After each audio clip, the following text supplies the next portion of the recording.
نگاہ بلند سخن دل نواز جاں پرسوس، یہی ہے رخت سفر میر کارواں کے لیے۔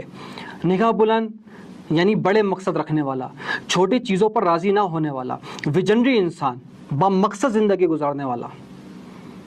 سخن دل نواز، ایسی بات کرنے والا جو کہ لوگوں کے گھر میں یعنی قلب میں اثر کر جائے، لوگوں کے دلوں میں اثر کر جائے۔ اس کی زبان سے کوئی بات نکلے اور اس کی جگہ لوگوں کے قلب اور سینے ہو جہاں پہ جا کے وہ اثر کرے۔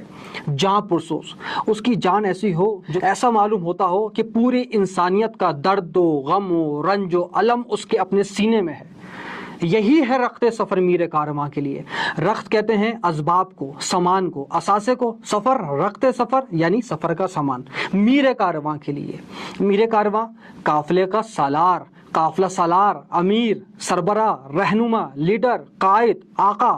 جو بھی قائد ہے، جو بھی رہنما ہے، جو بھی لیڈر ہے، اس کے لیے تین چیزوں کی ضرورت ہے: نگاہ بلند سخن دل نواز جاں پرسوس۔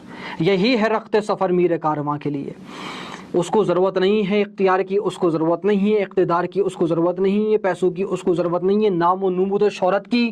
اگر اس کے پاس یہ سب کچھ ہے اور یہ تین چیزیں نہیں ہیں تو وہ امیر کارواں نہیں بن سکتا، اور اس کے پاس کچھ نہیں ہے اور یہ صرف تین چیزیں ہیں تو کوئی بھی اس کو امیر کارواں بننے سے نہیں روک سکتا۔ نگاہ بلند سخن دل نواز جاں پرسوس، یہی ہے رخت سفر میر کارواں کے لیے۔